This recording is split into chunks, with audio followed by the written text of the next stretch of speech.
Hello' friends, আমাৰ mini blog এটালৈ আপোনালোক সকলোকে স্বাগতম জনাইছোঁ। আমি গৈ আছোঁ এতিয়া কামাখ্যা মন্দিৰলৈ। মোৰ মানুহজন, মোৰ মা, মোৰ ভণ্টি বহুত দিনৰ পৰা আহিম ভাবি আছিলোঁ। ৰাস্তাটো যে ইমানেই ধুনীয়া, পূৰা শ্বিলং টাইম, পূৰা একা বেকা বাট, সঁচাকৈ বহুত ভাল লাগে। মন্দিৰত প্ৰৱেশ কৰিলোঁ আমি, মানে মন্দিৰৰ প্ৰাংগণ পাই গ'লোঁ।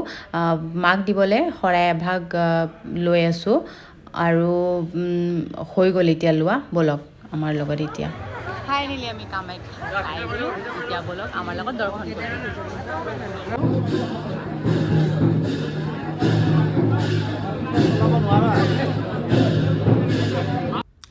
আৰু এয়া আমি মন্দিৰৰ প্ৰাংগণত প্ৰৱেশ কৰিলোঁ। ৱাও, চাৰিওফালৰ পৰিৱেশটো যে ইমান ভাল লাগে। ইয়াত থকা পাৰ চৰাই, ছাগলী, আৰু মইতো বিশেষকৈ ছাগলী, কুকুৰ এইবোৰ মই বহুত বেছি ভাল পাওঁ বাৰু।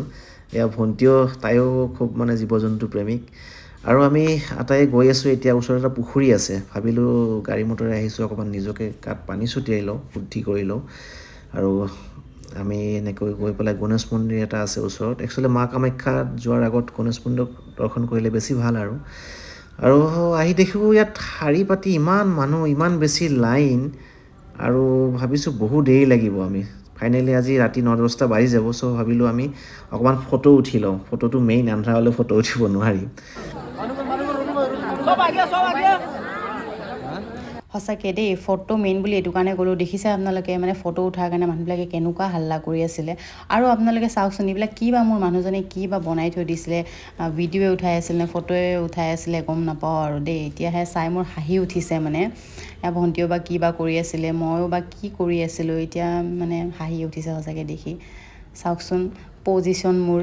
আচলতে সঁচা কথা ক'বলৈ গ'লে, মই ইহঁতৰ লগত ক'ৰবাত গ'লে মোৰ এটাই চিন্তা যে মোৰ মোবাইলটোত বেটেৰী আছে নে নাই। কেৱল ফটো শ্ল' মোশ্যন, এইবিলাক যে আপোনালোকে দেখিছে, সেৱা কৰিছে, সেৱা কৰা হৈ গ'ল অন্তৰৰ পৰা।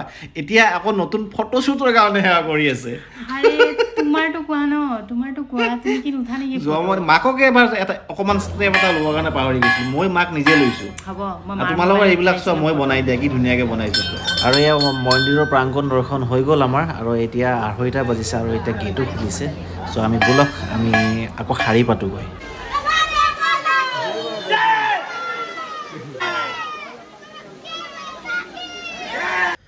আৰু এয়া বহু দেৰি শাৰী পাতি আহি এতিয়া মাজভাগ পাইছোঁহি। আৰু চাগে 1 ঘণ্টামান লাগিব। 1 ঘণ্টা লাগি যাব মেইন মন্দিৰ পোৱালৈকে ন। শুনা না, এনেই আমি অলপ টাইম থিয় হ'লে আমাৰ কেনেকুৱা লাগে ন, ভৰি চৰি বিষাই। বাট মা কামাখ্যাৰ আশীৰ্বাদ বুলিয়ে ইমান টাইম লাইন পাতিছোঁ যদিও একো ফিল হোৱা নাই, ভাল লাগি আছে।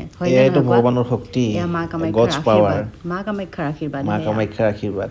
আৰু এয়া ফাইনেলি আমি আহি পাম আৰু অকণমান দূৰ আছে। এয়া আন্ধাৰ হৈছে এইখিনি প্ৰায়। এতিয়া মোবাইলটো অফ কৰিব লাগিব। আমি ওলাই আহি আপোনালোকক দেখাই আছোঁ। মাক দৰ্শন কৰি লওঁ। ফাইনেলি আমি মাক দৰ্শন কৰিলোঁ। বহুত বেছি ভাল লাগিল। সঁচাকৈ মোৰ আজিৰে হ'লতে 2বাৰ হ'ল। মানে বাহিৰৰ পৰা গুচি যাব লগা হয়, বাট ভিতৰত যাব নাপাওঁ, মানে ইমানেই মানুহ থাকে। আৰু এয়া হ'ল বাহিৰৰ পৰিৱেশ। আহি চাকি ভিতৰত লগাব নিদিয়ে, আপোনালোকে জানে। এয়া চাকি লগাইছে মানুহবোৰে, চাওক কিমান ধুনীয়া পৰিৱেশ, ভাল লগা। সঁচাকৈ মানে বেলেগ এটা অনুভৱ, মানে এইটো বুজাব নোৱাৰি। ইয়াত নাৰিকল ভাঙে, আমিও এটা নাৰিকল ভাঙিলোঁ। নাৰিকলৰ পানী এনেকৈ সকলোৱে মূৰত ছটিয়াই লয়। কিয় মই কিন্তু তুমি দিওঁতে মোৰ নপৰিলে জানানে, তুমি মোক ভালকৈ নিদিলাই। একো নাই, মাৰ আশীৰ্বাদ লৈ আহিছোঁ। নিজে লৈছা বেছি। ফাইনেলি প্ৰসাদ খালোঁ। এতিয়া কেইটা বাজিছে? 6:30 নে 7টা বাজিছে? 6টা নাই,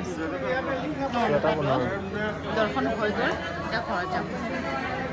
আৰু এয়া হৈছে মা কামাখ্যাৰ প্ৰাংগণৰ সন্ধিয়াৰ পৰিৱেশ। সন্ধিয়া বহুত বেছি ভাল লাগে ইয়াত। সঁচাকৈ। আৰু অম্বুবাচী টাইমতো বেছি ভাল লাগে, কিন্তু ঘৰলৈ যাবলৈ মনে নাযায়। অম্বুবাচীত বহুত বেছি লাইট থাকে আৰু অজস্ৰ মানুহ থাকে যে, সেইকাৰণে বেছি ভাল লাগে।